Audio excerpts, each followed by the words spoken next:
Okay, so now, all right, good afternoon, everybody. This is Alejandro Sznakovsky, and this afternoon, as Tracy introduced me, we're going to be discussing about the fundamentals of power transformer protection. We apologize for that small glitch that we had a few minutes ago. It was onto a couple of slides, though, without realizing that we had my phone was mute, but hopefully we won't run into any further problems. We encourage you to use the questions interface on your GoToWebinar, dock in your computer, so that if you're having any type of audio problems, please let us know, and we'll take immediate corrective action.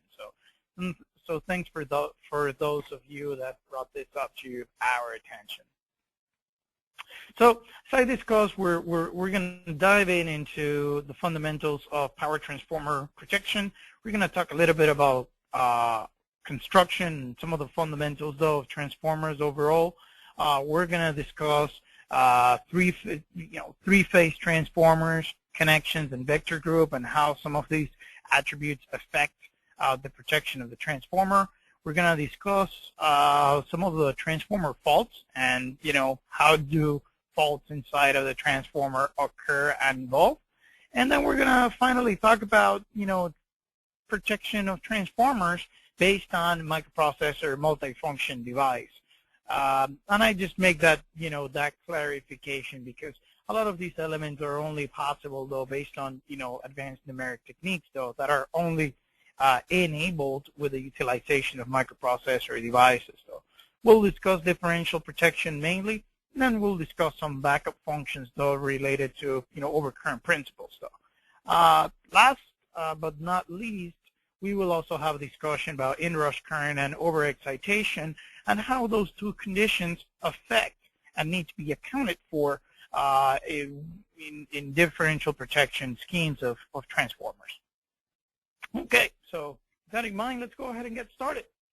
So as most of you know, the power transformer is a very, very, very key and important element within the power system. So, and essentially, what it allows us to do mainly, it's really power transformers enable more efficient transfer of bulk power.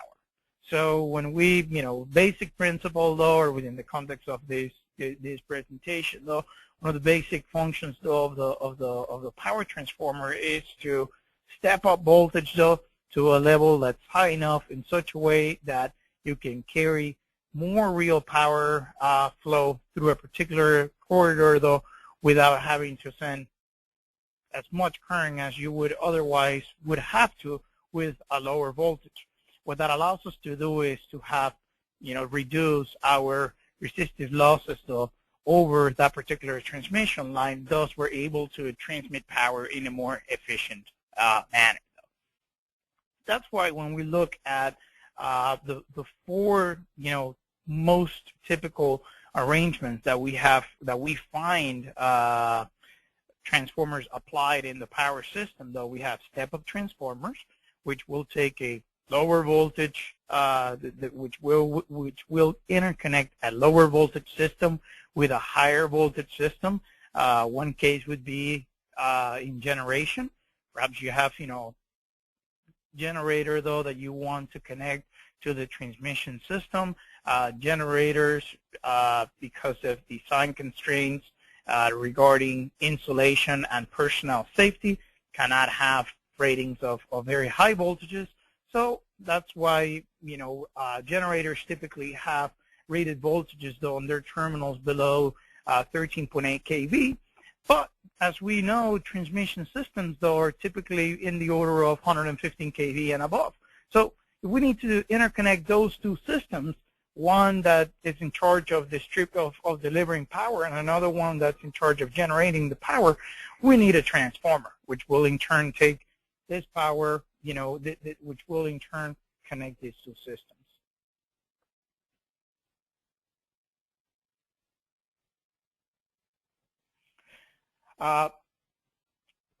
Second one would be a step-down transformer, which we actually have the other end of that particular topology,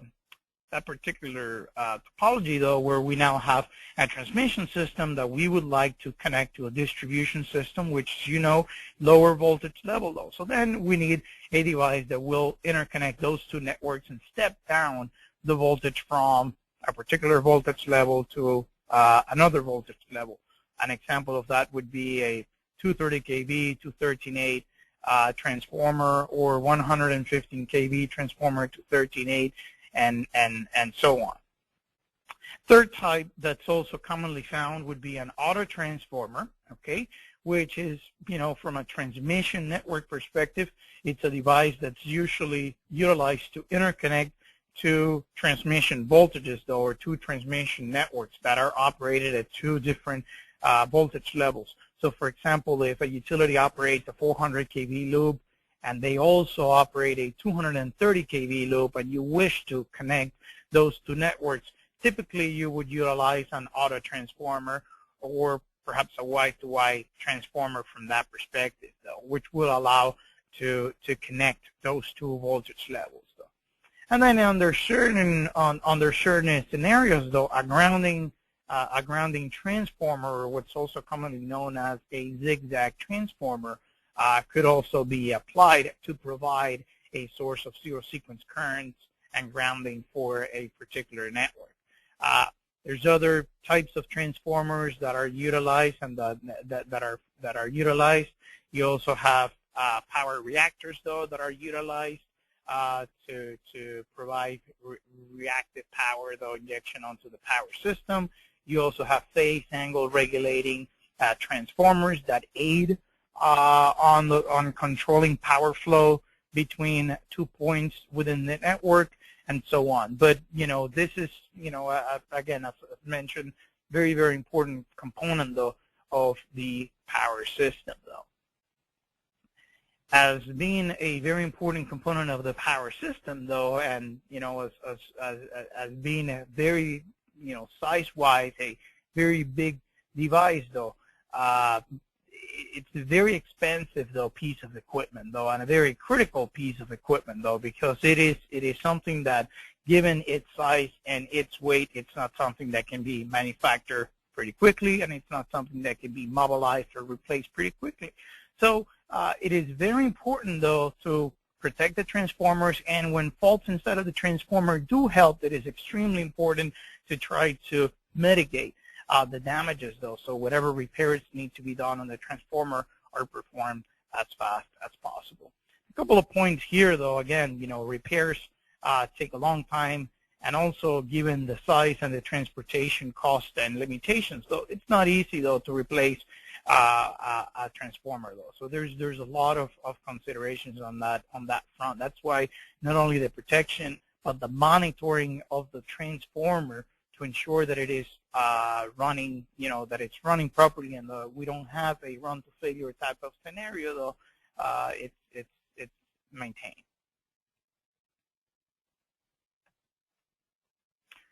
This is now just a review of the basic transformer model, though. Okay. You guys can see the mouse perfectly, see the pointer. So basically you have a core. In the case of power transformers, you have a core, which is usually made out of a soft steel, providing a path of low reluctance, though, to the flux.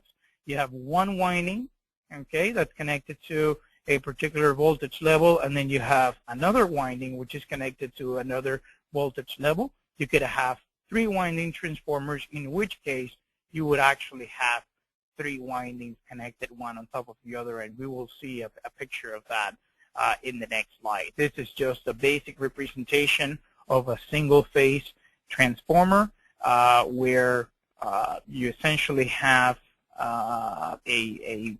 what's known as an ampere turn balance, where the primary current times the primary winding turns must equal your secondary current times your secondary turns of that secondary winding, though. But impedance-wise, it's important to recognize some of the elements, though, that play around. Ultimately, from an electric circuit perspective, though, the transformer represents an impedance. as such, it needs to be properly modeled though on any type of of fault analysis type calculation though. Essentially what we have though is you're going to have an impedance, primary winding, an impedance associated with the primary winding, which is the ZP. This ZP is the leakage reactance of winding 1 plus any type of resistive losses though on winding 1. The S, it's your secondary winding impedance though, which again, it's winding 2 leakage reactance though, plus any type of resistive losses associated with a secondary winding. And then this branch right here is something that's really important to take into consideration though, as we will find out during our extended discussion of differential protection, where this is your magnetizing branch or your magnetizing losses though, which they're known as your your copper and your iron losses though. Some of them are accounted by the eddy currents that are induced in the core of the transformer though. Some of them are associated though with the copper losses though of the core as well. Okay, and we could see that as IH and as an IM being your core plus your magnetizing losses. This is now a picture though, or of a power transformer, and there are some elements though that are worth mentioning though. First and foremost, we have this big, towers though, which are your big insulators or your high voltage bushings though. So in this particular case, these are isolators or bushings that provide proper isolation or insulation from this point onto the tank of the transformer, which sits at ground potential. So the idea is that the creepage distance though of this, as well as the insulation strength of the bushing, should be sufficient so that you don't have a flashover between the conductor, the primary conductor that's connected to this particular point, and the tank of the transformer. Equally, but it's not as easily seen in this particular illustration, we have a smaller bushing, which would be the low voltage bushing of this particular transformer. And it's smaller because you need a smaller creepage distance because the voltage is less, thus you don't need as much of an insulation strength though, since the voltage of the line is smaller. Here, a couple of other components though that are important to mention. You essentially have the radiator of the transformer though. Usually on some models you just have a radiator though, and then there's going to be fans and cooling mechanisms though that maintain the temperature inside of the transformer to a particular, within a particular range. Okay, and then number 9 here, this is something that's very important to recognize, and this is just an oil reservoir though, where excess oil is stored here. It's important that to consider the most power transformers that are in operation though are oil insulated.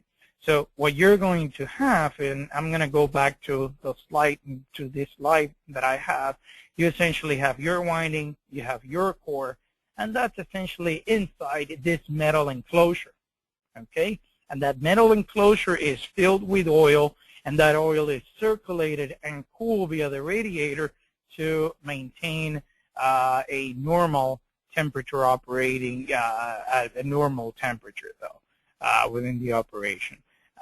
Obviously, the temperature inside of the transformer, it's a function of a couple of things. It's a function of the ambient temperature, the temperature outside the transformer, and it's also a function of the current that's going through the transformer. Okay, the more current that's going through the transformer, or the more power that's flowing through the transformer, the more losses, and the more the more RI square losses that are associated with that equation, thus the more energy that's dissipated within the transformer, and that energy is dissipated in the form of thermal energy, which in turn results in a thermal rise inside of the transformer. You essentially, on that particular point, you essentially have, a balance between the cooling system of the transformer and the power that's flowing through the transformer to keep that thermal rise to a particular level.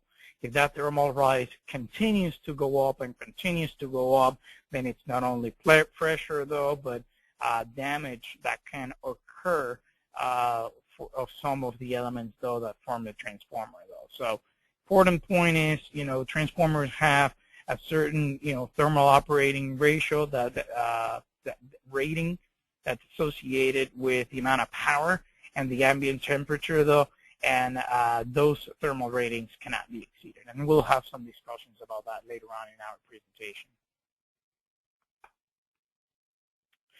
Now, for a view of, this is a view of the core inside of the transformer, or what's actually inside this metal enclosure. And what you're going to find is the following. You have a metal structure, okay, with several, layers. This is the core, and the core is laminated to reduce or minimize the amount of eddy currents, thus the amount of losses, though, as far as from a transformer design perspective, though. Okay, and then you could have multiple legs inside the core. The design of this core, I think I have a couple of pictures, though, moving forward that provide a good visual on that. But in essence, though, you're going to have each winding for, each winding for each phase, though, it's going to be wrapped around the core of the transformer. And in this particular case, this is a two-winding transformer. And here we could see how there is insulation between the core and the winding. And then there's actually insulation from turn to turn. So this is something that's very, very important. You have insulation between the windings and the core. You have insulation between high voltage and low voltage winding, and then you have insulation from turn to turn. Okay, so you have to keep that in mind when we start discussing transformer faults. Why this is important. It's also important to keep in mind that the core of the transformer is at ground potential and it's connected to ground. So, for instance, though, if for some reason you have a breakdown of the insulation between the inner winding and the core, you essentially now have a short circuit path through the core of the transformer through ground. So keep in mind this cross-sectional cut of the construction of the transformer when we start discussing internal faults and failure modes inside of this important apparatus.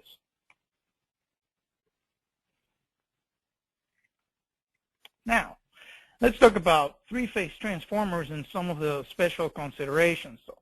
So one of the special considerations, though, is that need to be taken into consideration is the number of windings, whether you have two windings or three windings. In this particular case, we are actually just showing two windings, okay?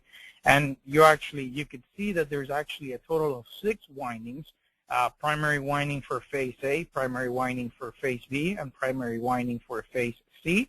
And then you have secondary for phase A, secondary winding for phase B, and secondary winding for phase C. If you were to have a 3-winding transformer, then the arrangement would be the same, but with an additional winding wound around each one of the legs of this particular core, this particular 3-legged core.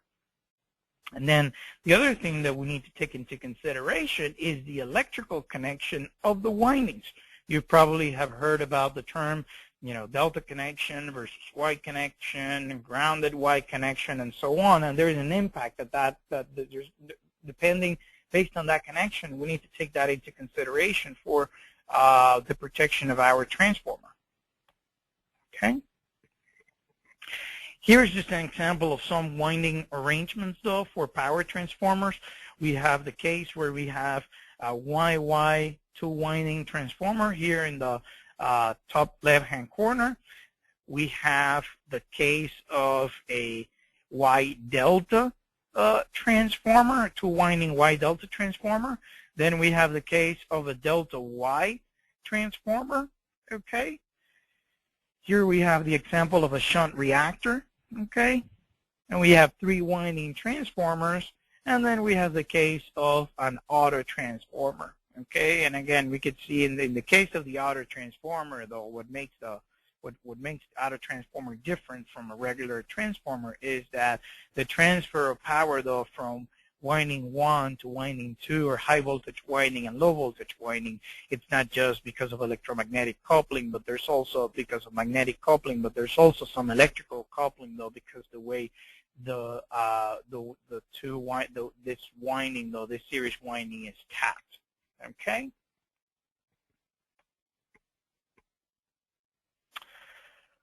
Let's actually go ahead and take a couple of minutes, though, to take on some questions, though. Let's see if there's no questions. Okay. No questions yet.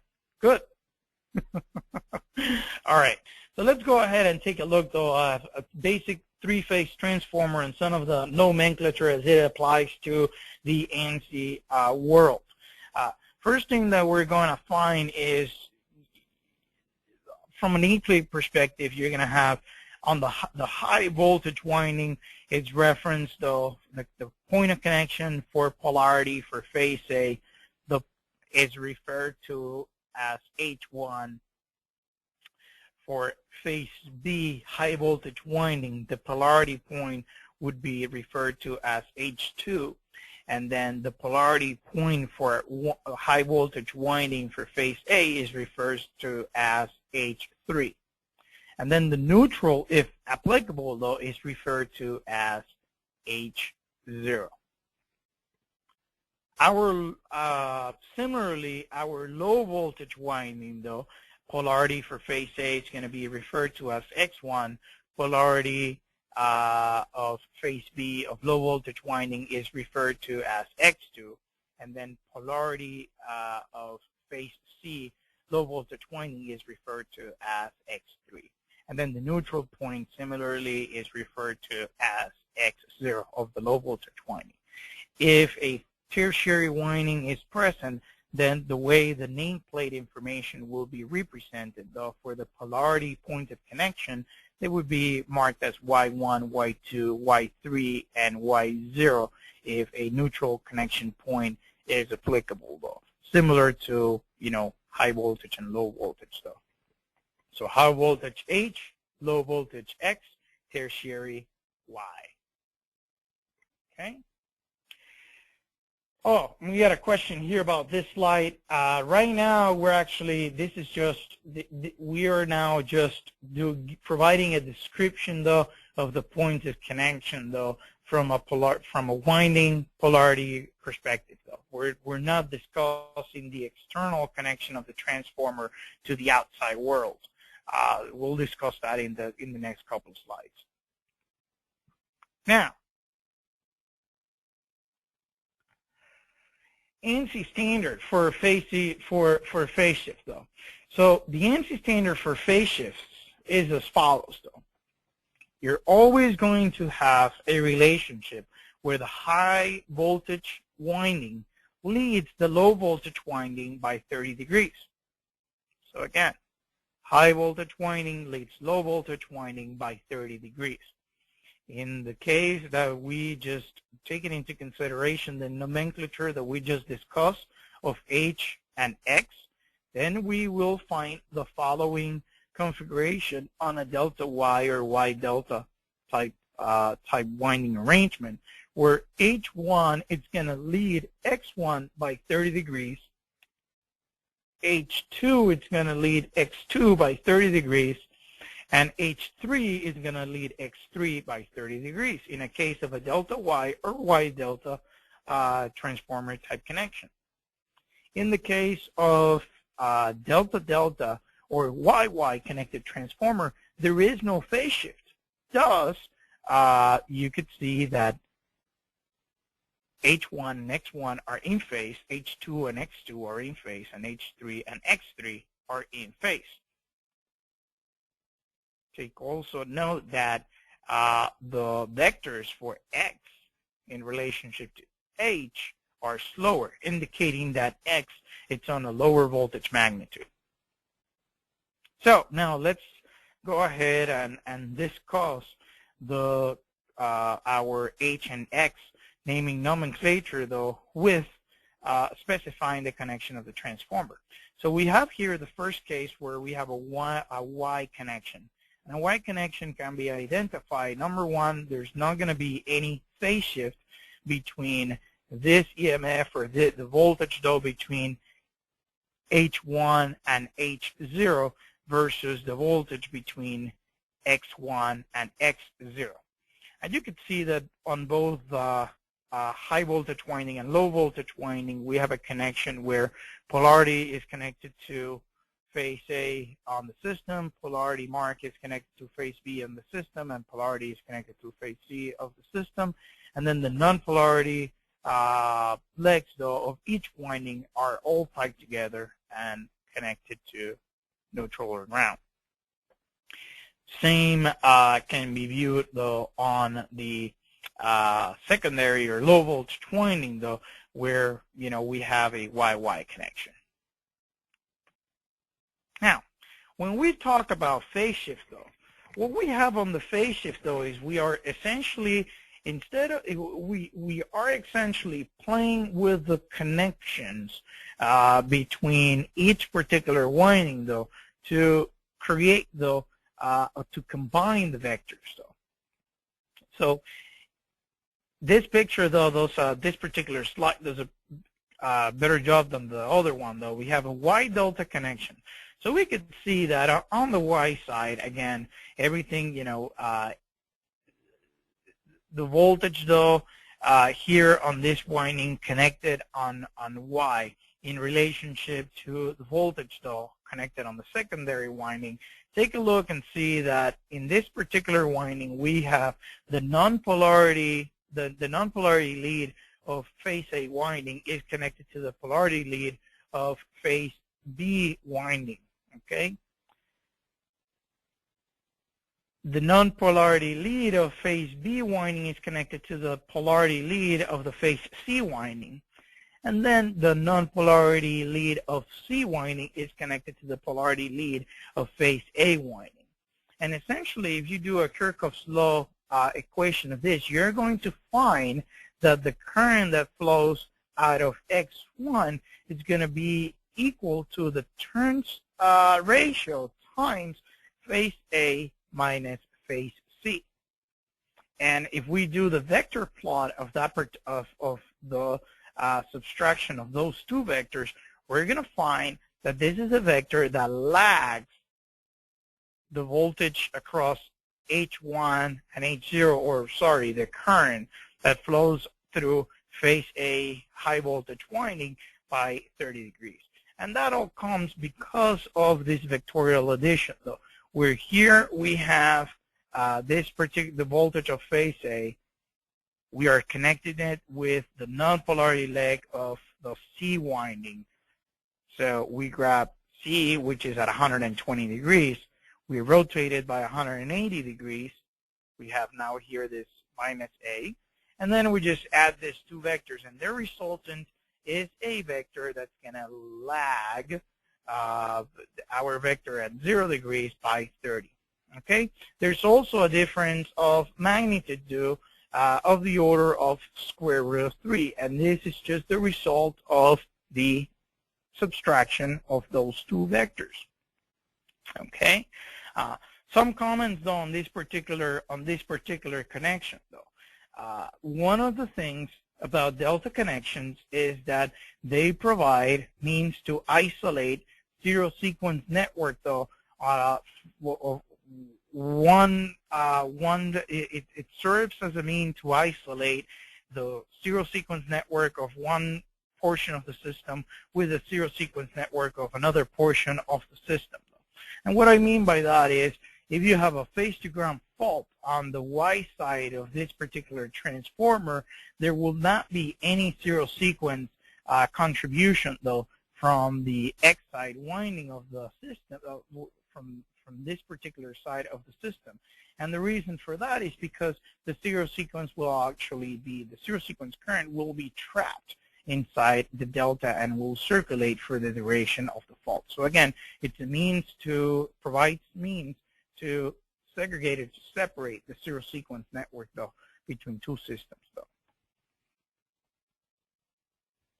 Also, from a turns ratio perspective, though, our effective turns ratio, though, it's now multiplied by square root of 3. So effectively, though, you can actually manufacture, build a transformer that has an effective ratio that's higher without utilizing, though, an actual copper turns ratio that has that same magnitude, though. So you're essentially boosting your turns ratio, though, by square root of 3 of that front. So that's also another advantage or another reason why such connection is employed. This connection, by the way, in this particular case, where the Y side leads the load side, the low side, or the delta connected low side, it's a connection that's primarily utilized in step-up installations, though, where the Y side is going to be connected to the transmission network to provide a source of zero sequence currents, though, so that phase-to-ground faults can be easily identified on the transmission network. And then the delta connection, though, it's utilized on the generator side of the equation, though, so that, again, we provide that isolation, though, between the zero sequence networks in such a way that if a phase-to-ground fault occurs within the generation station, though, the transmission network does not become a source. And this is a decision that's made because, as we've discussed on other webinars on this series, most of the faults are actually phase-to-ground faults, though. Okay. Here we have similar arrangement, but now the delta connection sits on the high voltage winding. So now we have, in this particular case, it's not phase A connected to the non-polarity leg of phase C, but we actually have phase A connected to non-polarity of phase B. We have phase B connected with non-polarity of phase C, and then we have phase C connected to non-polarity of phase B. And this is what's known as an A minus B delta, which in turn results in a connection where this winding will lead the low voltage winding, or the Y connected winding, by 30 degrees. The details, though, still apply. The need to, separate or to separate this two zero sequence networks, though, and an effective turns ratio, though, that's effectively higher by square root of 3. This particular connection, where the delta is found on the high voltage winding and the Y connection is found on the low voltage winding, it's typical of subtransmission or distribution step-down transformers, though, where to the particular distribution substation you have 138 to 13.8 kV transformer, 13.8 kV being a distribution level voltage, though, and this particular transformer will provide that transformation from a higher voltage to a lower voltage. The Y connection is on the distribution side, so there's a healthy source of zero sequence currents, so that phase-to-ground faults or faults involving ground can be easily detected, though, within that particular network. And this is very, very extremely common arrangement, though, utilized here in the United States, though, for our distribution systems, though. Now, one of the questions that we often get a lot is, so how is this, how is this phase shift, documented, and how do we determine, though, which phase shift to employ?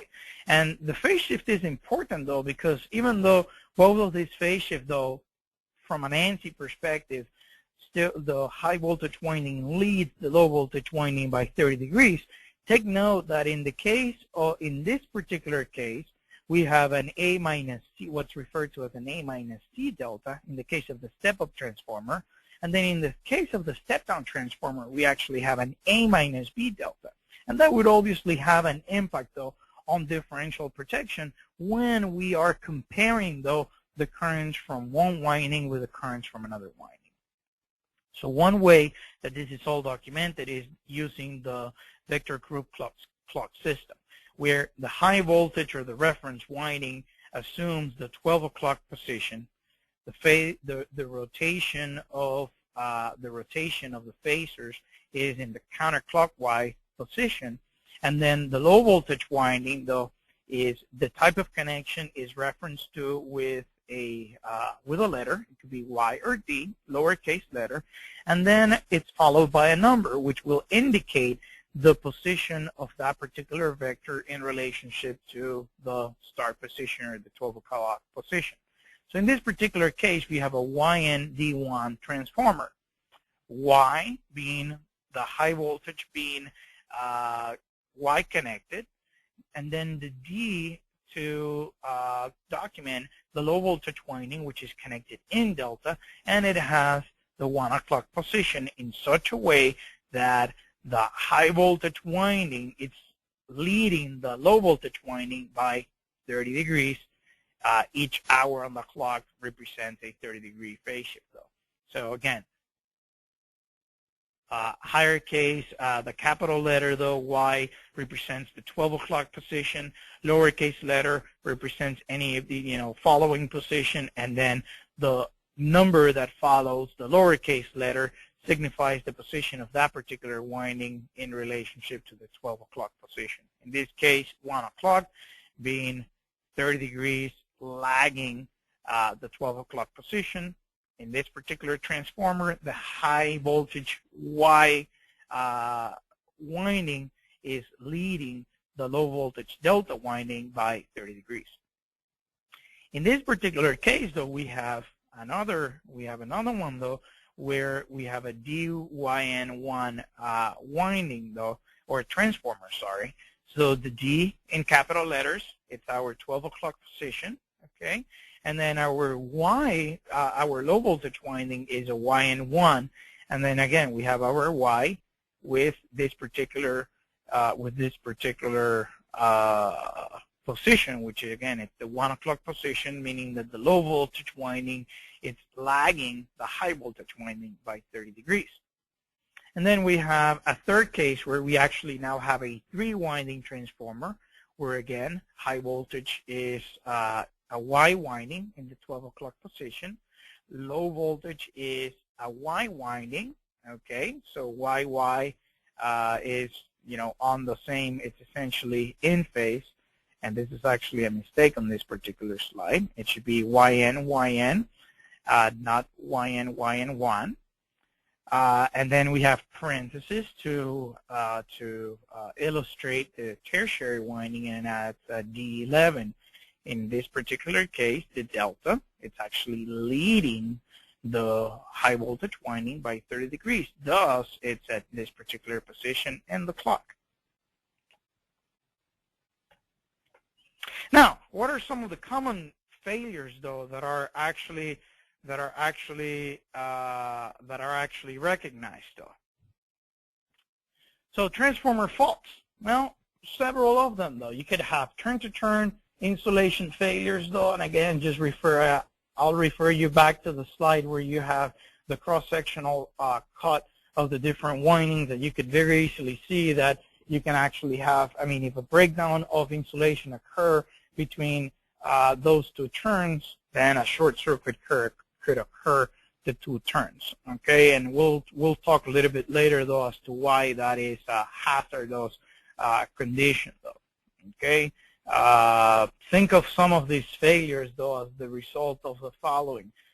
Some of the insulation, though, in these transformers could be in the form of some sort of varnish, though, or some sort of, resin, though. And as you could picture any of this varnish or resin type, type components, so they're pretty, relatively speaking, though, they're brittle, or they become brittle over time. So when through faults occur, or when the transformer is stressed, there's not only electrical effects, but there's also physical movement, though, because of the magnetic forces, though, that are involved with high levels of current. So each time that these things occur, though, there's contraction and expansion, though, of the windings, and each time those, that movement of the winding occurs, is just bigger chance, though, that this that the insulation, though, between windings or between turns can start to break down, though, and give in, and in turn, provide a path for an electrical short circuit between, either winding, core, or, turn to turn. You could also have issues or breakdowns due to moisture, okay, deterioration, as I just described, face-to-face and ground faults. And then you could also have external faults, which due to the thermal as well as mechanical stresses, though, they evolve into internal faults inside of the transformer. These are mainly, winding faults. Then another type of faults that are, that need to be taken into consideration are faults inside the tap changer. So the tap changer is a mechanical device that essentially has the capability of changing the turns ratio relationship of the transformer so that the voltage can be regulated, though, on one of the windings of it, though. And the issue with this is that, you have, again, essentially a mechanical mechanism that is changing this turns ratio relationship. And inside of this particular mechanism, that's a particular source of faults as well. Oil leaks, overheating, electrical short circuits, or mechanical failures as well. From a bushing perspective, though, aging, contamination on the insulators, which in turn, create electrical faults similar to, contamination of insulators inside a transmission line, cracking, flashover due to animals, moisture building up on the insulator, thus creating, a flashover. Bushings are oil filled, so if you have low oil level, though, in turn you are, reducing the insulation strength of the bushing, which in turn can result in faults. And then you also have just damage of, actual physical damage of the bushing, though, due to earthquakes, objects thrown at the bushings, and so on. Core failures, you could have core insulation failures, similar to what we discussed with the windings, ground strap being burned away, loose clamps, bolts, wedges, and most of these as the result of the mechanical movement due to mechanical forces involved with magnetic forces involved with high fault currents.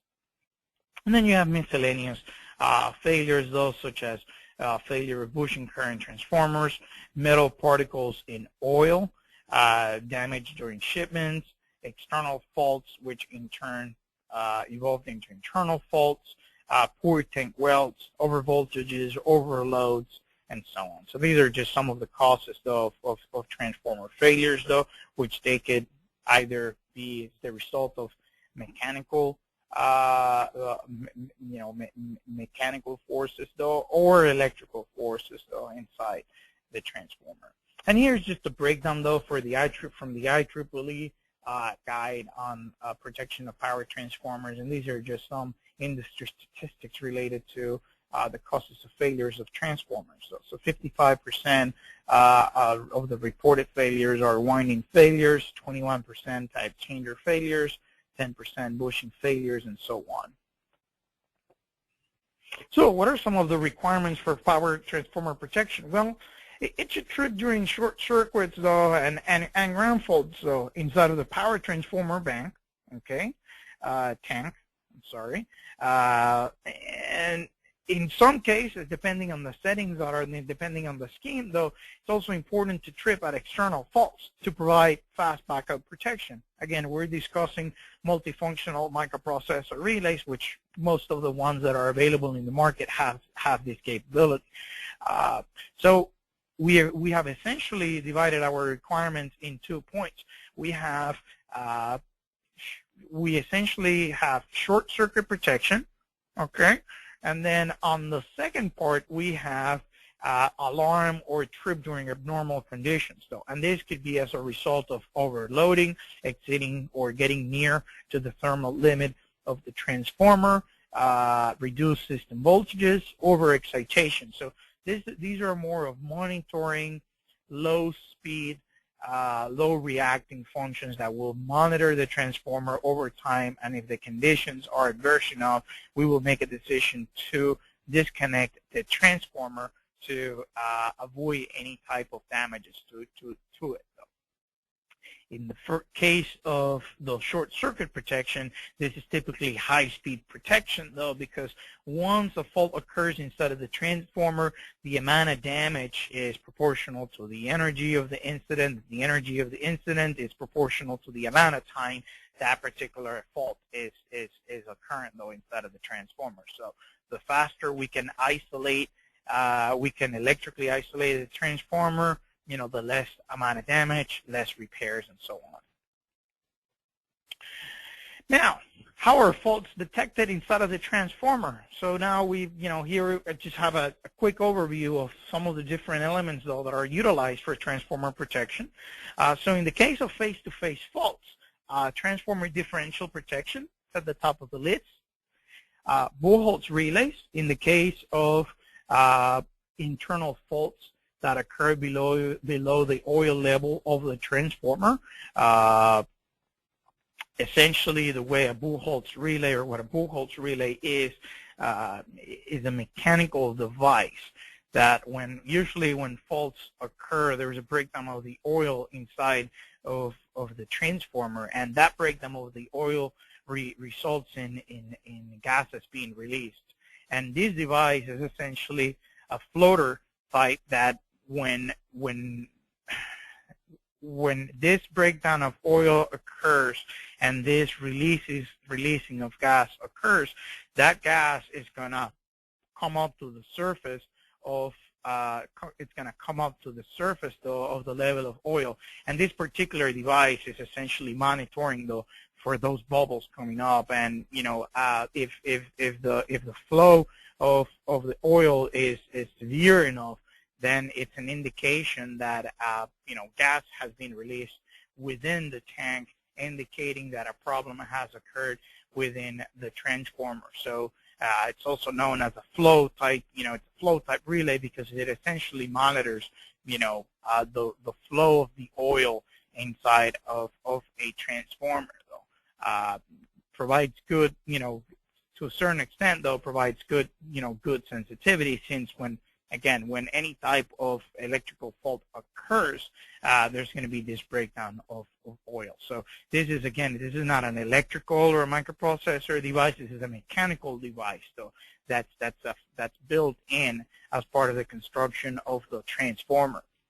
Then we have overpressure devices, or what's also known as an SPR, a sudden pressure relay, where it's actually monitoring, similar to a pressure valve, is monitoring, though, for aggressive changes of pressure inside the tank of the transformer.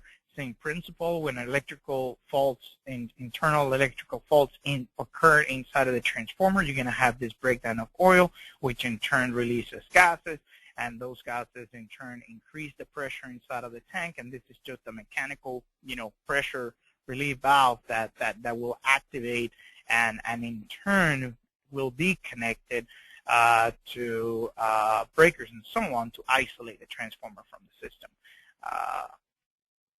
Under impedance resistance relays are also commonly used to protect transformers from a backup perspective, though. Overcurrent relays are also used to provide backup protection, though, in the case of face-to-face faults inside the transformers. And high voltage fuses, though, are also commonly used for that purpose, though. And these, obviously, the concern is that for face-to-face faults, though, enough current, though, has to be present, though, for these elements, though, to detect that a fault does indeed exist. inside of the transformer. So the selectivity of those elements is not ideal. That's why the first three ones, transformer differential protection, the Buchholz, and the SPR, do provide true unit protection, though, for the transformer. In the case of ground faults, though, we could utilize restricted ground fault protection, which we'll discuss in a few slides, transformer differential protection, Buchholz relays, under impedance distance relays, ground over current relays, and high voltage fuses, though, would also provide protection for ground faults. In the case of high impedance grounding, again, restricted air fault protection, sensitive ground fault, sensitive ground over current protection, over voltage protection, and your Buchholz mechanism could also detect these faults.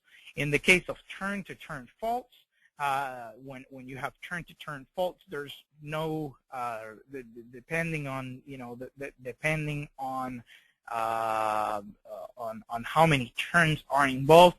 These are going to be faults that may or may not be detected by the transformer differential function. That's why there's new elements and techniques that are used to detect these types of faults, which we'll discuss in a few slides. And then you have your Buchholz alarm that they could assist on identifying these types of faults. And then you could also have the case of a high voltage to low voltage winding flash over. And in this particular case, transformer differential, Buchholz relay, or your sudden pressure relay can provide adequate protection, though, for these types of faults. Now, a lot of these elements that I just discussed, a lot of these elements, though, that we just discussed involved, or the elements that are used to detect internal faults involve differential protection, and that's really the main element as part of any microprocessor transformer protection package. And what we have here, what we're going to use to represent the concept is we have a 3-winding transformer. Okay, take note where the position of the transformer and then the position of the breakers. In the case of dead tank breakers, take note that we're actually taking the outside CT in such a way that the breaker itself is part of the differential zone of protection. So the concept is that during normal operating conditions, if we just assume the power is flowing from left to right in this particular slide, current that flows through this CT or winding 1, it's going to be the equivalent to the current that flows through winding 2 plus winding 3 multiplied by your turns ratio. Okay, so that is the basic assumption. So we are essentially doing an ampere turns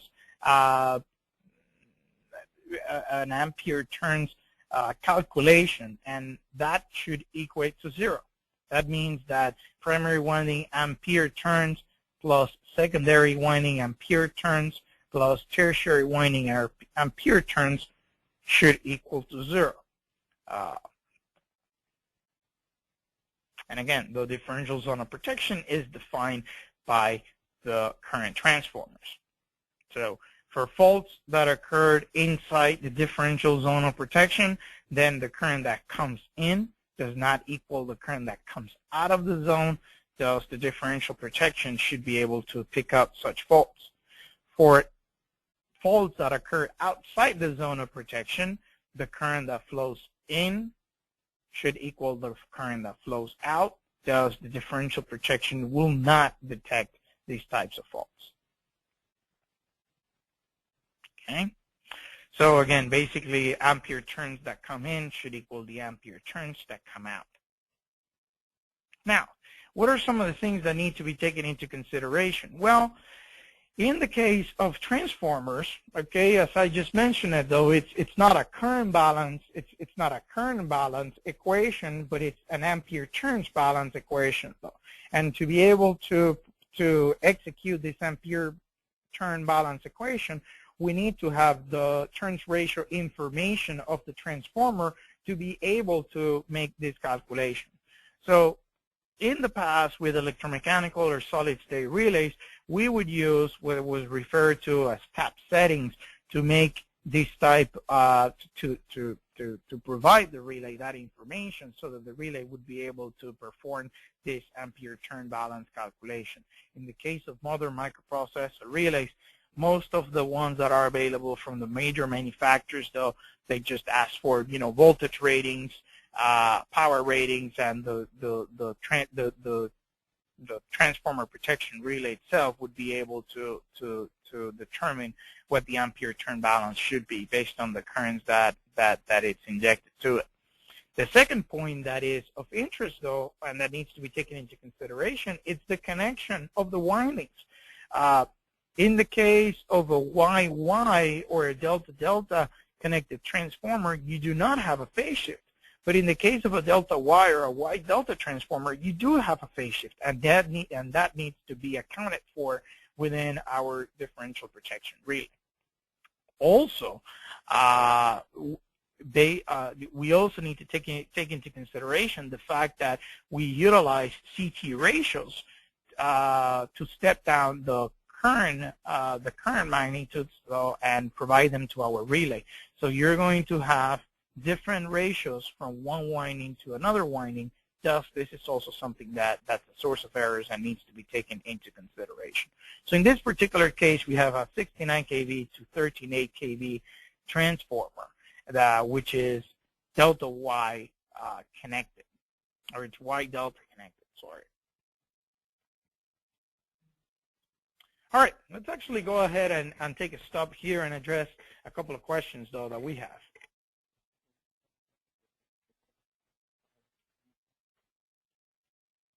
All right, so I have a question here. Can a sudden pressure relay be triggered by an external fault?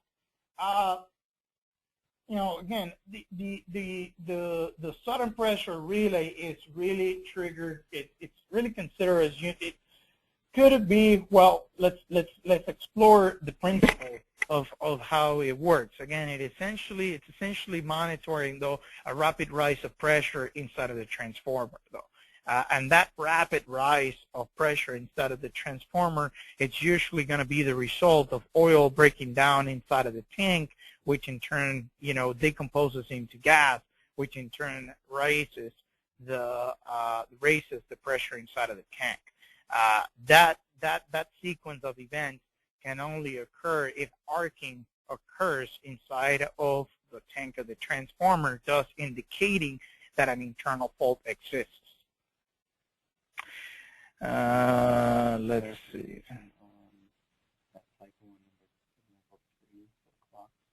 Okay, so let's see. We have Y 1 o'clock position for third case as well on the slide that I was discussing, the vector, vector group clock system. Well, it's a YY delta transformer. So Y is at 12 o'clock. The Y connected winding from Y to Y, there's no phase shift. So the secondary winding Y connected in Y, it's also at the 12 o'clock position. And then D sits at 11 because it's a delta connection, though. So there's going to be a 30-degree phase shift from, in relation from the delta to the Y winding. Okay. Let's see, what else do we have?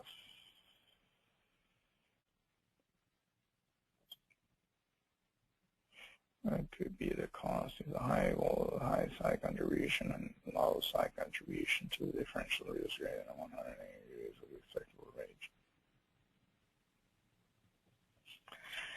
And we have a question here. What could be the cost if the high side contribution and low side contribution to the differential relay is greater than 180 degrees? What is an acceptable range? We are seeing 10 to 15 degrees greater than 180. So I can assume, I'm going to assume that what the question is that when monitoring on a transformer that has no phase shift at all from one winding onto the other winding, you should expect 180 degrees, 180 degrees relationship between high side currents versus the low side currents, and this is because the way the CT polarities are installed. Okay, and I'll explain that in just 1 second with the slide that you have in front of you. If there's any deviations from that, well, you have to take into consideration though that there's not all the current. This is not from high side to low side. You don't have electrical coupling. And what I mean by that is you cannot expect to do Kirchhoff's law from one winding over to the other winding and expect that the current that flows on one winding equals the current that flows on the other winding multiplied by the turns ratio. You need to take into consideration that there are losses involved.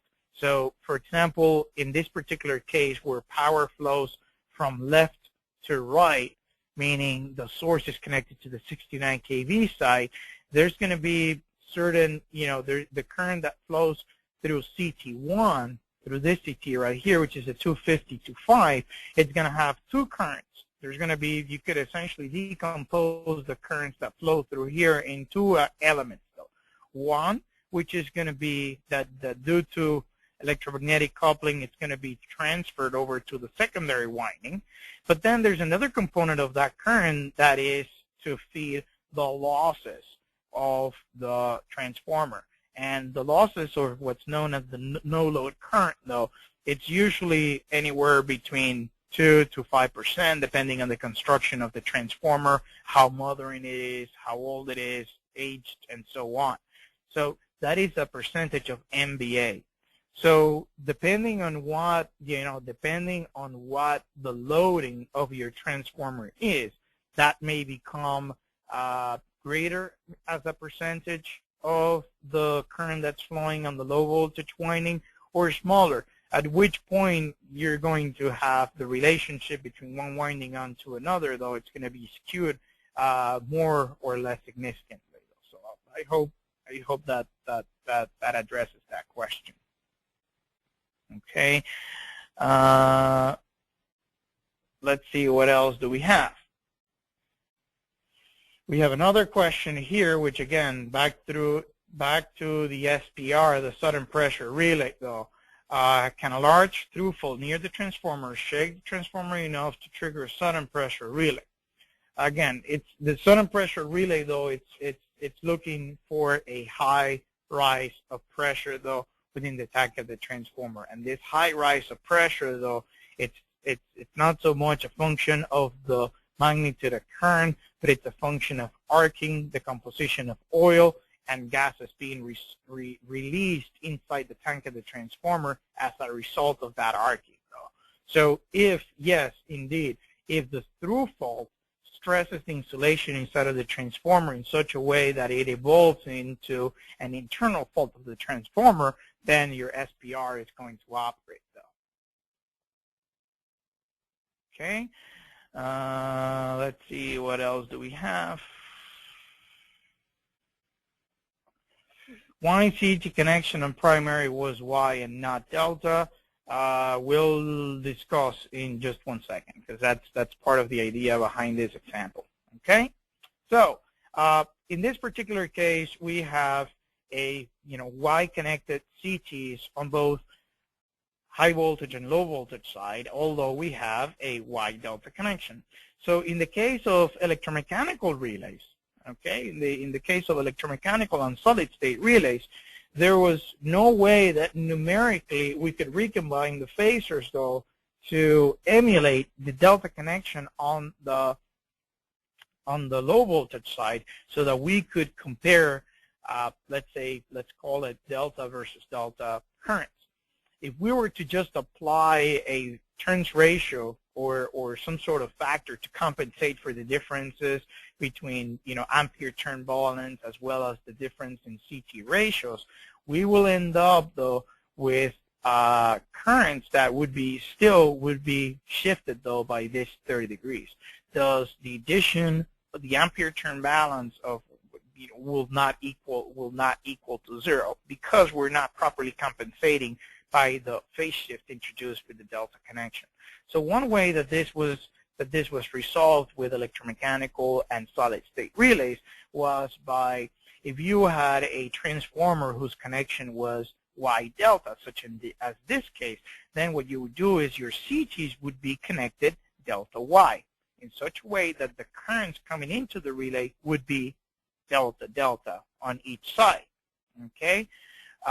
In this particular case, we could see that the currents, the CTs are Y connected, and the currents that are being compared by the relay are phase A divided by CT ratio, B divided by CT ratio, and C divided by CT ratio. And in the case of the secondary winding, we have A minus C divided by the CT ratio, B minus A divided by the CT ratio, and C minus A divided by the CT ratio.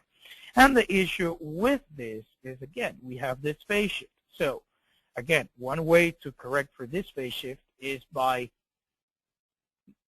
doing a delta, by connecting your CTs on delta on the Y side, or in the case of numerical or digital microprocessor relays, though, the relays can take this current information. You could program the relay, and you could tell the relay what the vector group of the transformer is, what the CT ratios are, and so on. And the relay will, in essence, emulate this delta connection in such a way that it compares A minus C on both sides, B minus A on both sides, and C minus B on both sides.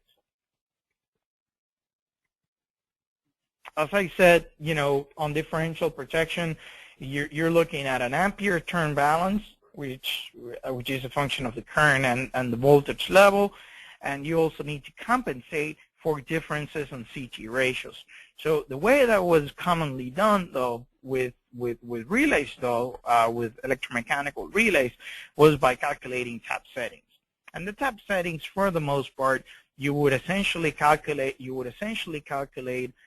rated current based on the MVA, highest MVA rating of the transformer. In this particular case, 25 MVA divided by square root of 3 and divided by the voltage level of the high voltage winding. That will give you the rated current. Same thing would be done on the low voltage side. And then those rated currents will be divided by the CT ratio, and that will give you, a per unit value or the tap setting that will be programmed onto the relay. Okay? In this particular case, although the tap settings were calculated correctly, we did not account for the phase shift, for the 30-degree phase shift, which in turn, if you just do per unit calculation, though, this 30-degree phase shift would have resulted in a 52% difference, or 52% or 0.52 per unit differential current, in a way that the relay would have the differential relay would have incorrectly tripped. And here we're just picturing, though, or we're illustrating that phase shift and the need to now connect our high side CTs in delta, our low side CTs in Y, and in such a way that we are now comparing A to A minus C, B minus A, and C minus B on both windings. We are indeed comparing, delta currents versus delta currents, if we wanna call it that, though. But essentially, we have now compensated for the first shift so that we can properly compare our winding 1 versus winding 2 currents. In the case of 3-winding transformers, though, the same would have to be done on the 3rd winding to compensate for a phase shift, similar to the way that we've done it here. Okay, and here we could see same thing. We're now, we have now calculated our tap settings. Take note now that the high side currents need to be multiplied by square root of 3, and the reason for that is because the delta connection, and in turn this will result in a differential current which will be equal to 0. So again, phase shift or vector group needs to be taken into consideration. Something else that plays out when doing these types of calculations is the tap settings. So tap settings, though, if you're setting up an electromechanical relay or a microprocessor relay that utilizes tap settings, you need to take into consideration the square root of 3 factor, though.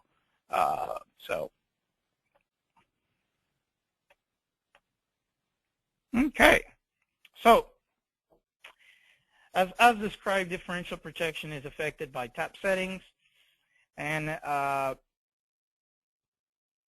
apply relays, though, that require the nameplate information, though. So some of the things that need to be collected are number of windings, voltage level of the windings, CT ratios, MVA ratings, though, and the vector group. So essentially phase shift, rated current, rated voltage, and CT ratios. Okay, this will allow us to derive our ampere turn balance calculations. And then let's take a look at some sources of false differential current. Well, depending on the winding arrangement, though, one winding will have the capability of, as I said, transformers, delta Y or Y delta connection, isolate zero sequence networks, though, of 2 points of the system, though. So based on this needs to be taken into consideration because zero sequence currents will be able to flow on one winding, but they on one side of the transformer, but they will not be able to flow on the delta side of the transformer. This represents a sensitivity, sensitivity issue and something that needs to be taken into consideration. Transformer inrush, CT saturation, over voltages, and so on, all represent false differential currents. Okay, so this right here is just an example, though, of a delta Y bank where for faults on the Y side winding, the Y winding of this particular transformer will represent a source of zero sequence current. However, the delta side, it's not going to be, will not represent a source of zero sequence currents, though, in such a way that based on the way the phase angle compensation is performed, the differential relay, though, may see this as a differential condition or not. So based on the mechanism that your relay utilizes to correct for the phase shift, it's important to take into consideration whether zero sequence currents are being eliminated or not. Inrush current. So when looking at inrush, I'm actually going to come down to a couple of slides to represent, to provide you with this explanation. So if we take a look at this basic, if we take a look at this basic circuit model, though, what your inrush currents, I mean, the concern is, and I'll explain it, from a very practical, in a very practical way, okay? Imagine that you have a source connected on this winding right here, and there is absolutely nothing connected on this winding right here.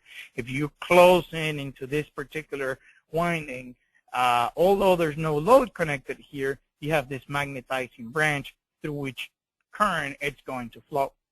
That, in essence, is essentially your, inrush current, though, which, if we look at the way we apply our differential protection, there's going to be current that's going to come through winding 1 CTs.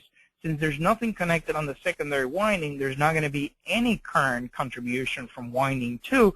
Thus, essentially, whatever current is flowing through the winding 1, it's going to be sensed, or it's going to be interpreted as differential current and as an internal fault occurring inside of the transformer, though. And this is because of this magnetizing branch, though. There are different degrees at which this phenomenon produces higher currents or lesser currents from an inrush perspective, though. The point and wave switching, meaning whether the transformer it's being energized at peak voltage or at zero voltage, though, or at the zero crossing, though, of the voltage waveform. That has a lot to do with it, though. X/R ratio, SIR ratio, and so on. So remnants, though, remnants flux inside of the transformer, though. Those are all things that need to be taken into consideration that will result in more inrush current or less inrush current. But the principle and the basic concern is, as described, you're going to have current that flows through the winding that's associated with the source. There's not going to be any current flowing through the winding that's effectively connected through the load, and that's effectively seen by the relay as a differential condition. And that's again, that's very practical explanation. In this particular case, what we're trying to show here in this slide is we now know that we have this source of false differential current, or differential current. So how can we detect, or how can we monitor for this condition in such a way that we can block our differential algorithm, okay? So that we can block our differential protection, so that we don't misoperate during the energization of the transformer, which is where when this inrush current does occur. So one way that this can be identified is by monitoring for the percentage of second harmonics. And essentially the percentage of second harmonics can be, or where the second harmonics come in, though it's kind of hard to explain with this particular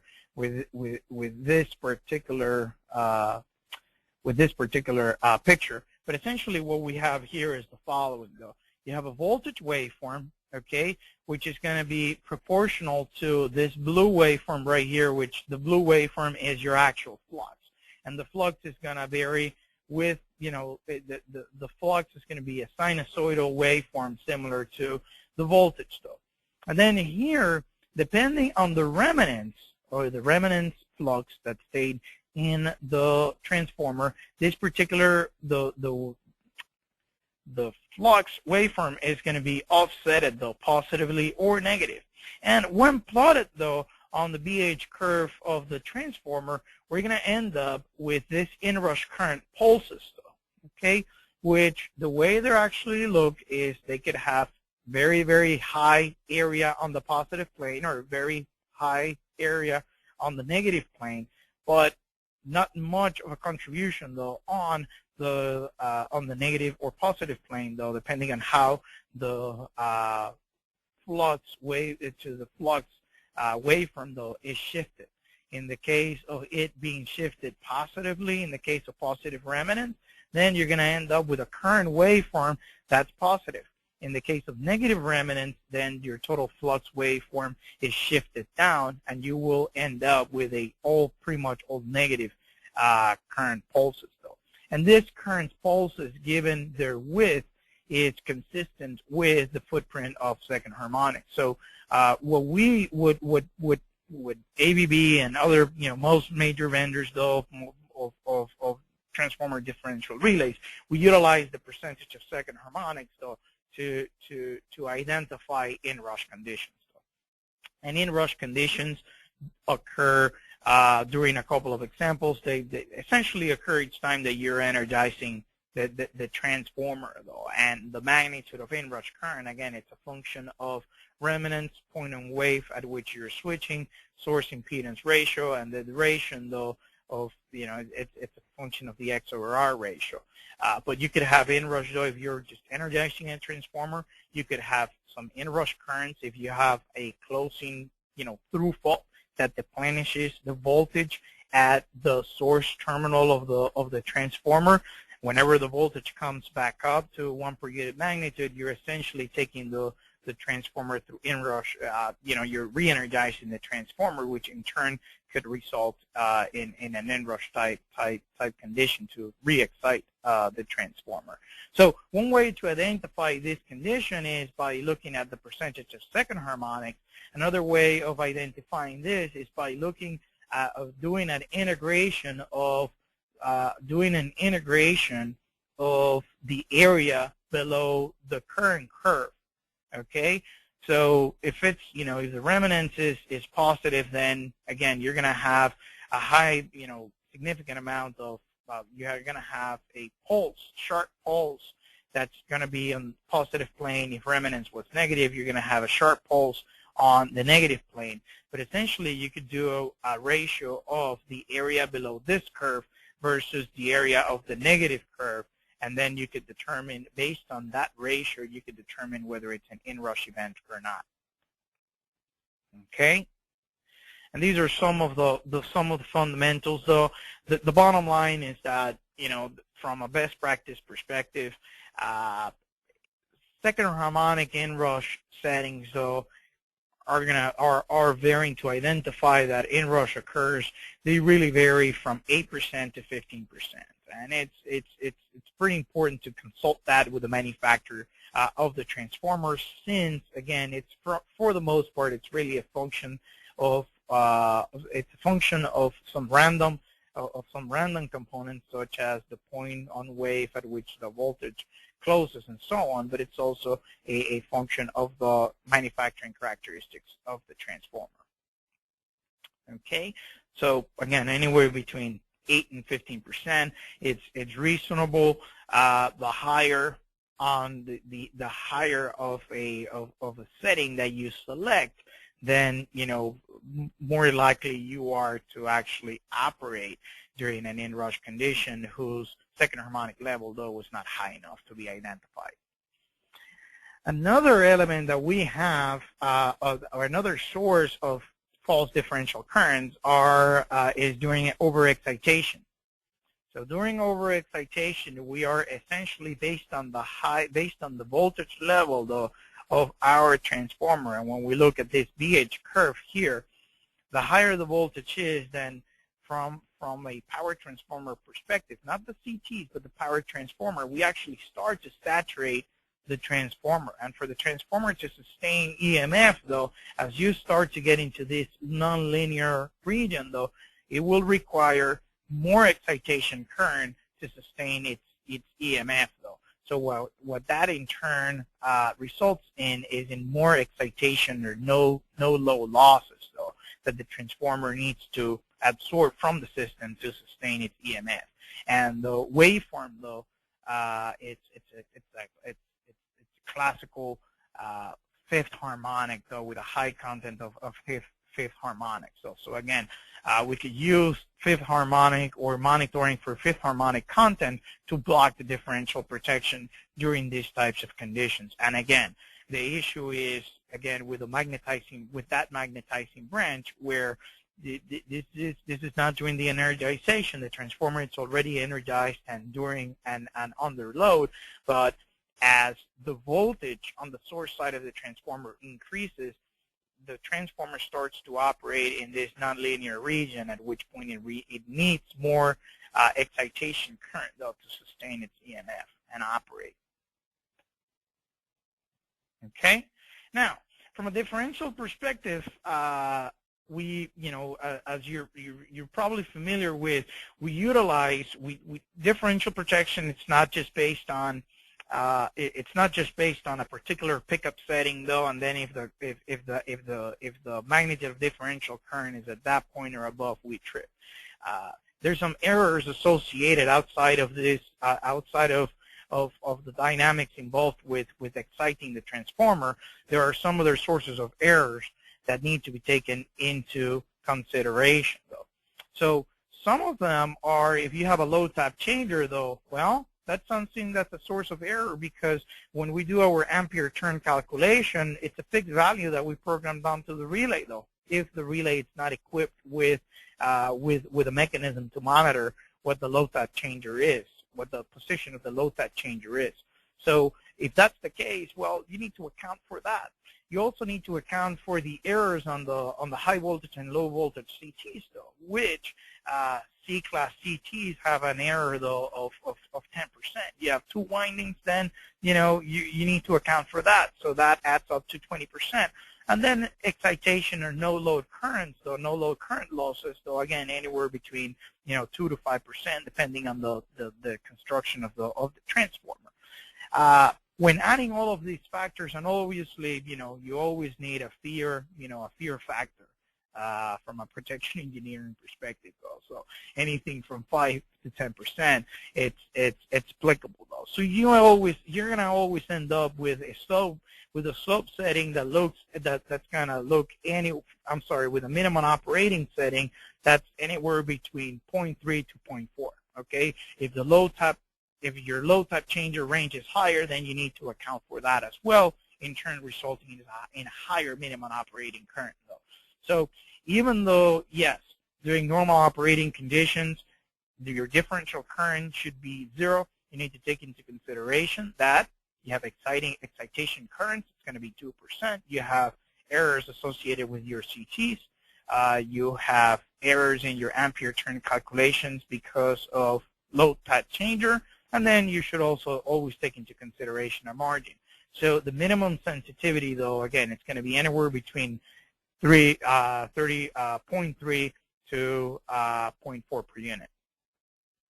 These are just some sample calculations, though. Ultimately, or generally speaking, you're going to end up with a minimum operating current between 0.3 to 0.4, and then that in turn will result in a slope characteristic, though, because some of these errors are proportional to the amount of current that the relay is seeing of about 35%. Okay. Some modern relays, though, include multiple slopes, and the idea is the higher your slope, the more secure your protection is, because it's going to provide greater error correction, though, to during adverse operating conditions, though. So the idea of having a relay with multiple slopes is first slope, or the flat line up to 1 per unit, provides good sensitivity for your minimum operating current. Second slope, it's usually on a range between 1 per unit to 3 per unit, which provides good sensitivity and good correction, though, for errors in CTs. And then a third slope, it's usually a slope that's about 80%, which provides good security, though, for through faults to combat the CT saturation type of conditions, though. So that's why the 3 slopes. The third slope, it's a higher slope that provides higher error correction. It's not related to the elements some of the elements that we just described, but it's related to CT saturation and how we can go ahead and provide even greater security to ensure that the transformer is not disconnected during such events. Okay? So that is a way of providing differential connection, differential protection, though, for face-to-face and face-to-ground faults. Now let's take a look at restricted ground faults or restricted air faults. Restricted air faults, it's a very, very good element that provides great sensitivity, though, to ground faults inside of the transformer that are close to the neutral point. So the way to look at this is, if you have this is your ground point, this is your Y winding. If you have a fault here at this particular point, essentially nothing happens, okay? And the reason for that is because there's no voltage, though. There's really no voltage, though, between this ground point at that point where you're putting the ground to circulate any current through. As the fault moves up and takes more and occurs at more and more points and takes more as a percentage of the winding, then the voltage that's going to drive, that's going to complete that circuit, becomes higher and higher and higher. Okay? For faults that occur close to the neutral point, conventional differential protection does not really provide adequate protection, because the differential current is going to be very, very small. For these type of faults, adequate sensitive and secure protection is provided. It can be provided with restricted air fault, what we do is we take a look at the direction of the current that's flowing up the neutral and the zero sequence current, though, that's sensed by the relay on the line CT. And if a zero sequence, if a fault involving ground occurs outside the zone of protection, current is going to flow up the neutral, and current is going to flow out of the transformer to the fault in such a way that these two currents will subtract and no differential zero sequence currents will exist. If the ground fault, however, is inside the transformer, you're going to have zero sequence currents that are going to flow up the neutral, and you're also going to have zero sequence currents that are going to flow from the system into the transformer. The magnitude is going to be, the magnitude, although small, the directional relationship still combines in such a way that by measuring, though, that differential current, you can detect that the fault is inside the zone of protection, though. So again, this is a great element to provide great sensitivity, though, to ground faults near the neutral point of your windings. Another element that's available and should be taken into consideration is turn-to-turn, negative sequence-based turn-to-turn fault detection. So the best way to explain this is, let's take a look at a three-phase transformer, and a three-phase two-winding transformer, and let's pretend that you have a 10 to 20 turns ratio, okay? Turns relationship. So if on the winding that has 20 turns, you have one particular turn that's shorted, what does that do? Well, you're going to have on one phase, you're going to have a 10 to 19 turns ratio, and then on the other two phases, you're going to have a 10 to 20 turns ratio. It's not really going to cause much of a problem or much of an electrical effect that can really be identified by your differential protection. You will need to short several turns in such a way that the ampere turn calculation that the relay is performing, though, to be unbalanced enough to cause an actual trip. The problem with turn-to-turn faults, though, is that they're really, really hard to detect, though. But now let's take a look at how we can detect these faults, though, using negative sequence element. Well, for a negative sequence, for one of the assumptions of symmetrical components, though, is that your phase A, phase B, and phase C impedance are equal, though. From a transformer perspective, that means that your turns ratio from winding 1 to winding 2 on phases A, B, and C is equal. If you have a turn-to-turn fault, that means that your turns ratio relationship from winding 1 to winding 2 on A, B, and C are not the same anymore.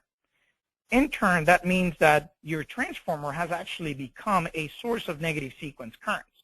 So if that occurs, we can actually monitor the direction of the negative sequence current flow to see whether it's inside of the transformer or outside the transformer, like in the picture on the left. And then based on the relationship of those phasors, we can determine whether the fault is internal to the transformer or not. And this is something that has proven to be quite sensitive, though, from this perspective, though. Now, why do we care about face-to-face? Why do we care about turn-to-turn faults, since they don't really result in high magnitudes of fault current? Well, the reason why turn-to-turn faults are very, very important is because even though at the beginning they do not create much damage, they usually evolve and evolve rather quickly. And the reason why they evolve is because if you look at the ampere turn relationship on a two-winding transformer, winding 1 currents times turns ratio equals winding 2 currents times turns ratio.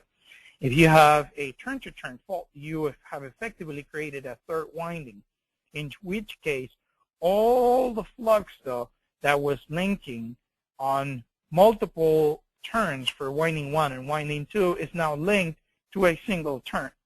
That's going to result in a significant amount of current that's going to circulate on that single turn. A lot of current, though, and higher magnitudes of current, higher square losses, high energy that will be dissipated in the form of heat. You essentially now have a huge hot spot inside of your transformer, which in turn could weaken your insulation and evolve onto other faults inside of the transformer. So that's the concern. Okay. In line with thermal effects, it's important to consider through faults on the transformer. So these are faults that do not occur inside of the transformer, but occur downstream or upstream of the transformer. But these are faults that the transformer sees the stress from such magnitudes of current, though. And essentially, this results in the damage curve, which is important, though, to have an overcurrent element that essentially coordinates with the transformer capability curve in such a way that we do not encroach those, we do not thermally damage our transformer, though. And this is a curve, in this particular, the curve in the middle, though, that also needs to coordinate with any downstream feeder or protection, though, that occurs.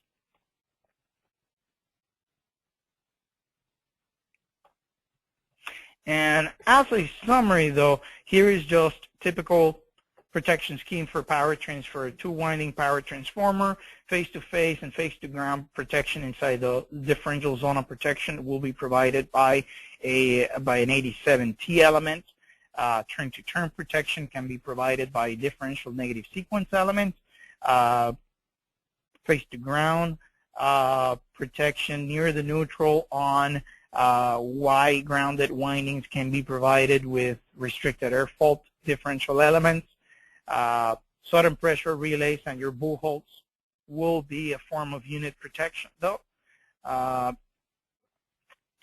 From a damage curve perspective, though, as well as backup protection, overcurrent elements, though, time overcurrent elements should be taken into consideration, though, as a backup element, though, to your differential protection. Okay, and these should be set in such a way that, you know, a high and a low source impedance ratio needs to be taken into consideration to ensure that the setting and the curve that you come up with will provide proper backup protection. The same applies for your ground overcurrent protection. A 49 element or a thermal overload element should be utilized, though, to monitor the thermal integrity, you know, to monitor the thermal rise inside of the transformer, though this is more of a monitoring slow tripping function, though. But if the thermal capability of the transformer is near to be exceeded, though, it's something that should be taken into consideration.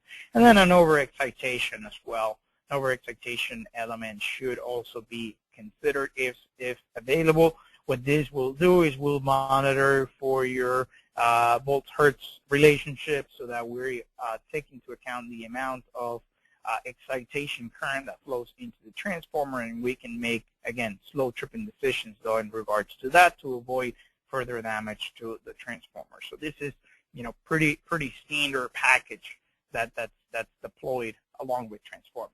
Now, let me go ahead and take a couple of questions, though, before we wrap up for the day, and I pass it on to Tracy, though, with the, you know, ending remarks.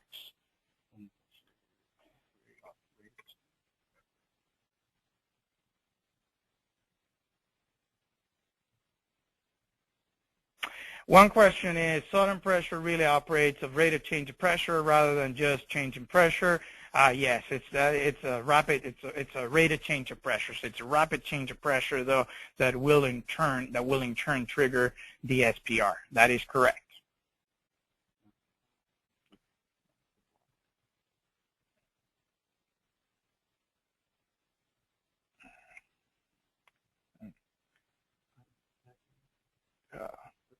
There are some schemes, though, but it's, you know, one of those gray areas. Slides refer to presentation. I have a question here. Can the slides be provided for the presentation? Yes. Presentation as well as a recording of the presentation will be provided.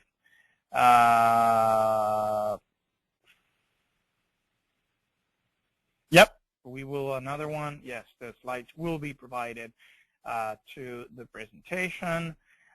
We have a question here. Is it a good idea to block sudden pressure relay operation during large through-fault currents of the transformer? Again, you know, the fact is you're looking at on the sudden pressure relay, you're looking at a rapid rate of change of the pressure inside of the tank, which is usually associated with arcing, which in turn results in oil decomposition inside of the transformer, thus releasing gas. So through fault that does not have any electrical consequences inside of the transformer, though, Even though there will be mechanical effects though inside of the transformer, though for the most part it should not operate your SPR relay.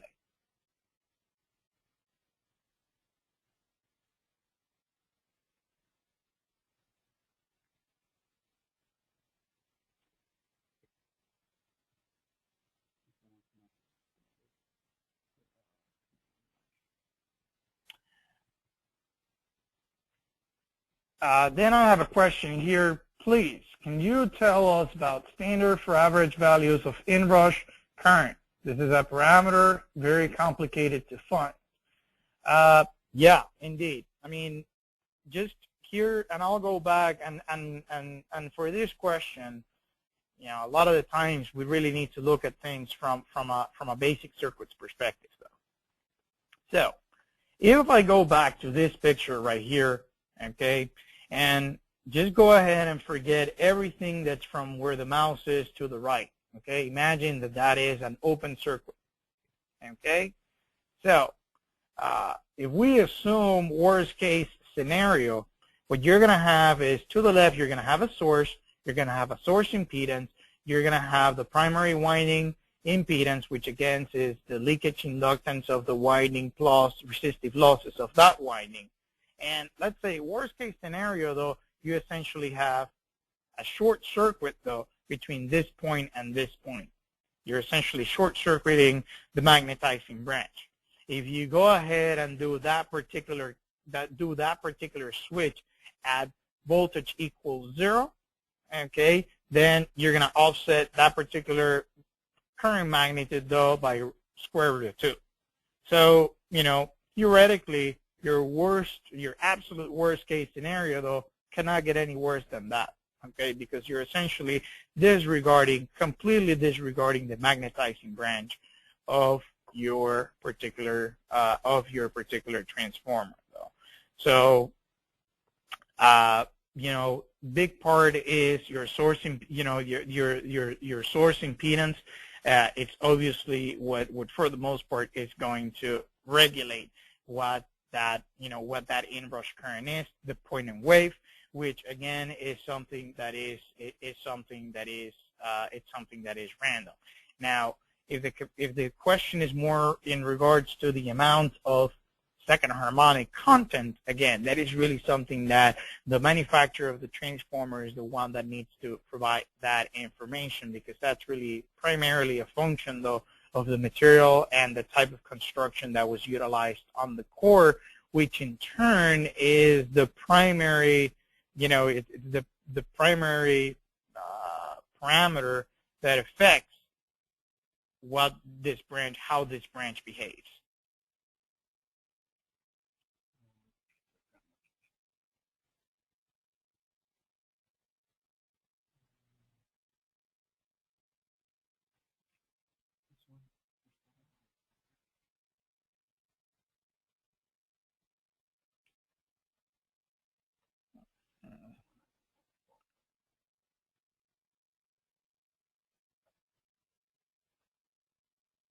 All right, so we're really out of time for today.